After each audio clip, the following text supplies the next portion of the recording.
Om Swastiastu, selamat pagi anak-anakku kelas 12 semuanya, apa kabar? Hari ini kita berjumpa kembali di pembelajaran agama Hindu dan materi kita kali ini masih membahas tentang sejarah kebudayaan agama Hindu ya. Anak-anakku, kita masih berada pada situasi COVID-19, untuk itu kita harus selalu mengikuti yang namanya protokol kesehatan ya. Walau bagaimanapun kita sebagai manusia yang hidup di dunia ini, terutama di negara kita, harus selalu senantiasa melaksanakan hal tersebut sehingga kita tidak akan kena yang namanya COVID-19 ya. Anak-anakku, supaya proses pembelajaran kita hari ini mendapatkan kelancaran, mari kita berdoa terlebih dahulu. Ambil sikap asana. Om Prasada Stiti Sarira Siwa Suci Nirmala Yunama Swaha Pranayama.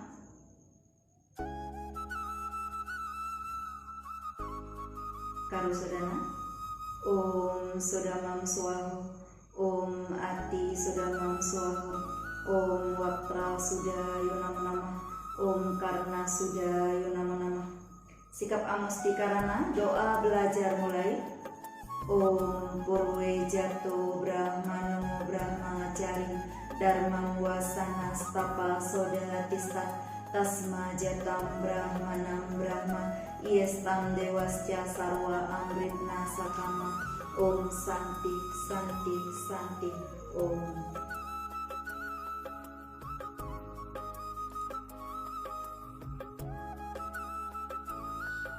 Ya, seperti tadi Bu Made katakan bahwa hari ini kita akan menguraikan pelestarian peninggalan budaya agama Hindu di Indonesia ya. Pelestarian anak-anak, kalau kita lihat kata pelestarian itu sendiri ya berasal dari kata lestari, berarti tetap seperti keadaan semula, tidak berubah, bertahan kekal. Pelestari itu adalah orang yang menjaga sesuatu, baik itu berupa hewan, hutan, lingkungan, warisan, budaya, dan sebagainya agar tetap lestari. Pelestarian itu adalah proses, cara, ya, perbuatan melestarikan, perlindungan dari kemusnahan atau kerusakan, pengawetan, konservasi sumber-sumber alam. Ini namanya pelestarian anak-anak ya. Bagaimana kita melestarikan kembali. Pelestarian peninggalan budaya agama Hindu berarti proses, cara, perbuatan melestarikan, perlindungan dari kemusnahan atau kerusakan, pengawetan, konservasi, peninggalan budaya agama Hindu. Nah, ini namanya pelestarian ya. Ini hanya sekedar makna atau arti dari kata lestari ya. Pelestarian itu sendiri biar kita paham semuanya. Bagaimana caranya kita melestarikan peninggalan-peninggalan budaya Hindu anak-anak ya? Budaya Hindu kan banyak sekali berserakan nih, seluruh dunia ya. Bahkan di Indonesia dan di Jawa pun ini banyak sekali peninggalan Hindu yang kita sebagai umat Hindu harus memiliki rasa peduli ya untuk bisa melestarikan peninggalan-peninggalan yang ada di sekitar wilayah kita ya. Caranya bagaimana anak-anak ya merawat dan menjaga pelestarian peninggalan agama Hindu di Indonesia? Kita juga bisa mengunjungi tempat-tempat pelestarian peninggalan warisan benda-benda sejarah budaya agama Hindu di Indonesia. Ya seperti yang kalau ada di Jawa Tengah itu kan banyak ada Candi Sukuh, Candi Ceto ya, kemudian Candi Prambanan, ada Gedung Songo ya, ada Candi Pengempon, banyak sekali peninggalan yang ada di Jawa Tengah bisa kita kunjungi. Candi-candi yang ada di Dieng itu juga bisa kita kunjungi ya. Kemudian bersembahyang di tempat-tempat suci pura sebagai tempat suci peninggalan sejarah dan budaya agama Hindu dari nenek moyang bangsa Indonesia. Ini penting sekali untuk kita lakukan bersama ya. Ini sebagai wujud daripada melestarikan juga. Melarang atau tidak memberikan izin kepada orang-orang atau individu atau kelompok yang hanya memiliki kepentingan sesaat atau tidak bertanggung jawab untuk mengelola tempat-tempat pelestarian sejarah dan budaya peninggalan agama Hindu di Indonesia. Nah, kita juga harus memiliki rasa peduli. Kalau kita melihat sesuatu yang yang tidak baik di depan mata kita ya, yang berkaitan dengan perusakan peninggalan-peninggalan budaya Hindu, kita perlu melarang ya, tidak memberikan izin kepada orang-orang tersebut ya, apalagi yang memiliki kepentingan untuk merusak dan lain sebagainya ya. Merawat, mengunjungi, bersembahyang, melarang, ini kuncinya ya. Jadi kalau kita ingin melestarikan peninggalan budaya Hindu, jadi kuncinya kita merawat, mengunjungi, bersembahyang, melarang ya. Melarang itu kita melarang bagi hal-hal yang tidak baik ya, yang tidak memiliki komitmen untuk melestarikan, perlu kita larang. Cara menjaga dan merawat anak-anak, kita bisa membangun museum-museum untuk penyimpanan benda-benda dan warisan sejarah budaya agama Hindu di Indonesia. Nah, ini sudah dilakukan oleh negara ya. Jadi kita sebagai warga negara hanya ikut memelihara ya. Kemudian menjadikannya cagar budaya sesuai dengan fungsi dan pemanfaatan. Benda-benda budaya bernafaskan ajaran agama Hindu. Kemudian menjaga dan merawat wilayah atau daerah-daerah cagar budaya benda-benda yang bernafaskan agama Hindu dengan sebaik mungkin. Nah, ini cara menjaga dan merawat anak-anak. Turut menjaga agar benda-benda peninggalan budaya agama Hindu tidak rusak atau dirusak oleh barisan orang yang tidak bertanggung jawab. Kan banyak orang juga yang tidak suka dengan adanya peninggalan-peninggalan sejarah seperti itu ya, Hindu. Jadi kita sebagai umat Hindu memang patut untuk menjaga semua benda-benda peninggalan bersejarah itu. Nah, sekarang kontribusi kebudayaan negeri Hindu dalam pembangunan nasional dan pariwisata Indonesia menuju era globalisasi. Nah, ternyata ada nggak sih kontribusi budaya Hindu gitu dalam pembangunan nasional dan pariwisata? Kalau kita lihat kontribusi budaya Hindu sangat banyak sekali ya di Indonesia. Nah, apalagi ini menuju era globalisasi begitu ya. Kita lihat pariwisata alam. Nah, pariwisata alam ini juga sebagai kontribusi daripada kebudayaan Hindu. Kita lihat di wilayah Dieng misalnya. Ini juga termasuk pariwisata alam. Kemudian wisata budaya. Kita banyak lihat di Bali. Wisata budaya ini ya. Kemudian ada candi, ada karya sastra. Ini banyak sekali berserakan di Indonesia, candi, karya sastra. Candi itu masih banyak sekali kita temukan di daerah Jawa ya. Candi Jabung misalnya Nana, Candi Jabung, ini Candi Jabung ini candi Hindu ini terletak di Desa Jabung, Kecamatan Paiton, Kabupaten Probolinggo, Jawa Timur. Ini Candi Jabung. Struktur bangunan candi yang terbuat dari bata merah ini mampu bertahan ratusan tahun. Menurut kitab Negara Kertagama, Candi Jabung disebutkan dengan istilah Bajra Jina Paramitapura. Nah, ini nama daripada Candi Jabung ya. Pada yang tertulis pada kitab Negara Kertagama ya. Kalau kita lihat Candi Jabung ini seperti ini gambarnya. Nah, ini Candi Jabung anak-anak ya. Jadi dalam kitab Negara Kertagama itu ya juga menyebutkan bahwa Candi Jabung itu pernah dikunjungi oleh Raja Hayam Wuruk dalam lawatannya keliling Jawa Timur pada tahun 1359 Masehi. Pada kitab Pararaton disebut Sajabung, yaitu tempat pemakaman Bre Gundal, salah seorang keluarga raja. Ya. Arsitektur bangunan candi ini hampir serupa dengan Candi Bahal yang ada di Bahal, Sumatera Utara. Bagaimana hubungan raja-raja Sumatera dengan raja-raja Jawa? Nah, ini perlu kita lakukan penelusuran lebih lanjut. Ini Candi Jabung anak-anak ya.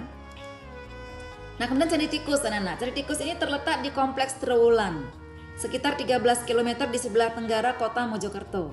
Siapa yang sudah pernah ke sana nih? Ya. Candi Tikus yang semula telah terkubur dalam tanah ditemukan kembali pada tahun 1914. Penggalian situs dilakukan berdasarkan laporan Bupati Mojokerto RAA Kromojoyo Adinegoro tentang ditemukannya miniatur candi di sebuah pekuburan rakyat. Ya, ini Candi Tikus anak-anak ya, kita lihat Candi Tikus ya. Ini ada di daerah Mojokerto. Ya. Kalau kita lihat pemugaran secara menyeluruh dilakukan pada tahun 1984 sampai dengan 1985. Nama tikus hanya merupakan sebutan yang digunakan masyarakat setempat. Konon pada saat ditemukan tempat candi tersebut berada merupakan sarang tikus, makanya dinamakan Candi Tikus ya, karena terkubur lama sekali anak.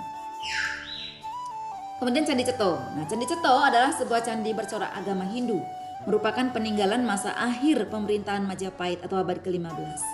Laporan ilmiah pertama tentang keberadaan Candi Ceto dibuat oleh Van de Vlis ya, pada tahun 1842 Masehi.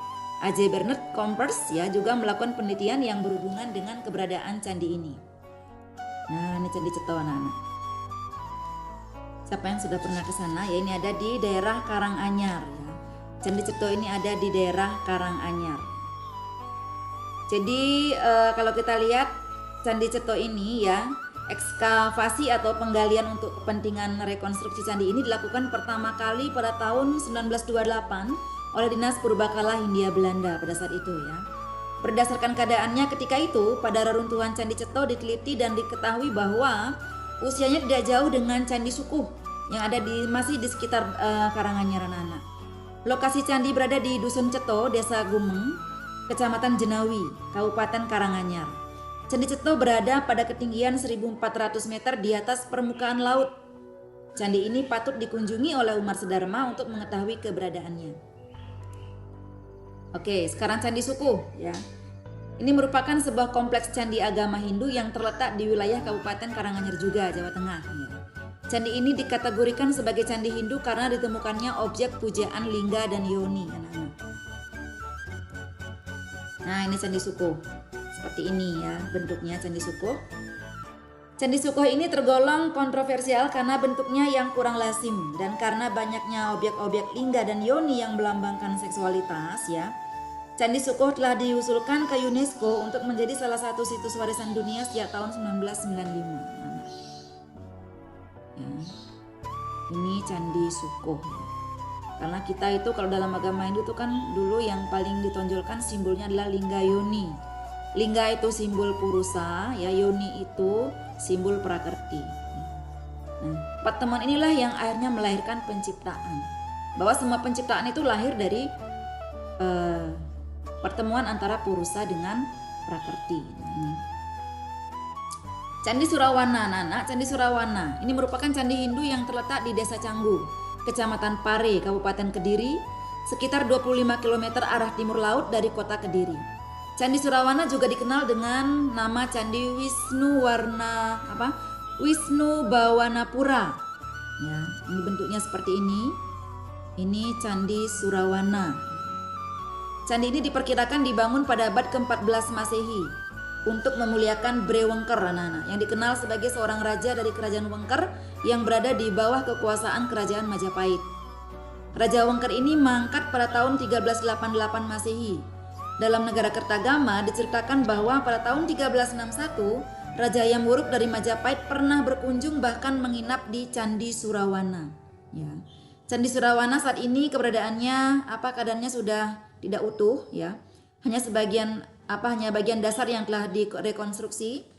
Untuk menghormati jasa para pendahulu negara kita, candi ini sebaiknya dilanjutkan rekonstruksinya ya sehingga menjadi utuh dan tetap lestari keberadaannya dalam rangka mewujudkan pariwisata berwawasan budaya. Ini Candi Surawana. Nah, kemudian Candi Gerbang Lawang. Dalam bahasa Jawa, Wringin Lawang berarti pintu beringin. Gapura agung ini terbuat dari bahan bata merah dengan luas dasar 13 x 11 meter dan tinggi 15,5 meter. Diperkirakan dibangun pada abad ke-14 Masehi. Nah, ini namanya Candi Gerbang Lawang, pintu gerbang kerajaan Majapahit anak-anak. Ya. Candi gerbang ini lazim disebut bergaya candi bentar atau tipe gerbang terbelah. Gaya arsitektur seperti ini diduga muncul pada era Majapahit dan kini banyak ditemukan dalam arsitektur Bali anak-anak. Ya. Nah, ini Candi Gerbang Lawang. Nah, yang lainnya di samping candi juga ada karya sastra. Kita lihat banyak sekali kita punya karya sastra ya, peninggalan karya sastra pada zaman kerajaan-kerajaan. Ada cerita Parahyangan, ada Kresnayana, Arjuna Wiwaha, Lubdaka, Baratayuda, Negara Kertagama, Calon Arang, Pararaton, Sutasoma.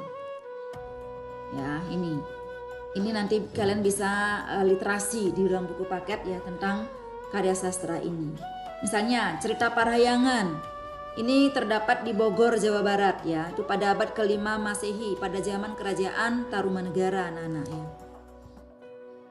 Cerita Parahyangan ini merupakan nama suatu naskah Sunda kuno yang dibuat pada akhir abad ke-16 yang menceritakan sejarah tanah Sunda, utamanya mengenai kekuasaan di dua ibu kota kerajaan Sunda yaitu Keraton Galuh dan Keraton Pakuan ya. Naskah ini merupakan bagian dari naskah yang ada pada koleksi Museum Nasional Indonesia Jakarta. Kemudian Kresnayana ini juga ada di Bogor, Jawa Barat pada abad ke-5 Masehi pada zaman kerajaan Tarumanegara. Kekawin Kresnayana ini sebuah karya sastra Jawa kuno karya Empu Triguna yang menceritakan pernikahan Prabu Kresna dan penculikan calonnya yaitu Rukmini. Ya, ini Rukmini, Kresnayana itu ya. Kalau di Mahabharata kan Rukmini dengan Kresna ya itu. Kemudian Arjuna Wiwaha. Ini di Jawa Timur pada abad ke-10 Masehi pada zaman kerajaan Medang Kemulan, anak-anak. Kekawin Arjuna Wiwaha adalah kekawin pertama yang berasal dari Jawa Timur. Karya sastra ini ditulis oleh Empu Kanua pada masa pemerintahan Prabu Airlangga yang memerintah di Jawa Timur dari tahun 1019 sampai dengan 1042 Masehi. Sedangkan kekawin ini diperkirakan digubah sekitar tahun 1030. Ya. Kekawin Arjuna Wiwaha ini menceritakan sang Arjuna ketika ia bertapa di Gunung Mahameru, lalu diuji oleh para dewa dengan dikirim 7 bidadari. Ya. Jadi ini isinya daripada kekawin Arjuna Wiwaha ketika Arjuna dia bertapa di Gunung Mahameru. Nah kemudian Lubdaka, anak-anak. Lubdaka ini karya sastra yang tercipta pada zaman kerajaan Kediri di Jawa Timur pada abad ke-11 Masehi. Kekawin ini ditulis oleh Empu Tanakung ya pada paruh kedua abad ke-15. Dalam kekawin ini diceritakan bagaimana seseorang yang berdosa besar ya sekalipun ya dapat mencapai surga. Seperti dikisahkan Lubdaka itu kan seorang yang berdosa besar karena dia adalah pemburu ya, seorang pemburu yang kerjaannya memburu gitu ya. Dia memiliki dosa besar sehingga bisa terlunasi dosanya karena dia melakukan tapa brata siwaratri. Kemudian Bharatayuda juga ada pada zaman kerajaan Kediri di Jawa Timur pada abad ke-12 Masehi. Ya. Bharatayuda adalah istilah yang dipakai di Indonesia untuk menyebut perang besar di Kuruksetra antara keluarga Pandawa melawan Korawa. Ini dalam cerita Mahabharata, anak-anak. Perang ini merupakan klimaks dari kisah Mahabharata, yaitu sebuah wiracarita terkenal dari India ya. Bharatayuda. Negara Kertagama ini pada zaman kerajaan Majapahit abad ke-14 Masehi. Merupakan karya kesusastraan kuno seiring perkembangan waktu sebagai hasil karya pujangga zaman Majapahit. Isinya itu merupakan uraian sejarah. Ya. Kekawin negara Kertagama ini merupakan uraian sejarah dari kerajaan Singasari dan Majapahit dan ternyata sesuai dengan prasasti yang ditemukan. Nah ini ya. Karya sastra negara Kertagama ini disusun oleh Empu Prapanca tahun 1365 Masehi. Ya. Ini negara Kertagama. Kemudian ada Sutasoma, anak-anak. Sutasoma ini kekawin Sutasoma menggunakan bahasa Jawa kuno, ya sehingga dimasukkan ke dalam kesusastraan zaman Majapahit, ya Majapahit I. Ya. Kitab Sutasoma ini menceritakan tentang seorang anak raja bernama Sutasoma. Sutasoma seorang anak raja yang menjadi pendeta Buddha, anak-anak. Ya, kemudian selanjutnya ini adalah Pararaton ya. Pararaton ini termasuk kesusastraan zaman Majapahit II. Ya. Kitab ini menggunakan bahasa Jawa Tengahan dan berbentuk kembang atau kidung, namun ada pula yang berupa gancaran ya. Kitab Pararaton merupakan uraian sejarah namun kurang dapat dipercaya karena isinya sebagian besar lebih bersifat mitos atau dongeng. Ya. Ini Pararaton. Kemudian Calon Arang, ini termasuk kesusastraan kuno yang menggunakan bahasa Jawa Tengahan sehingga dapat dimasukkan ke dalam zaman Majapahit II juga. Ya. Kitab Calon Arang ini berisi tentang cerita Calon Arang yang dibunuh oleh Empu Baradah atas perintah Raja Airlangga. Nah ini karya sastra yang ada peninggalan-peninggalan daripada zaman kerajaan-kerajaan dulu ya.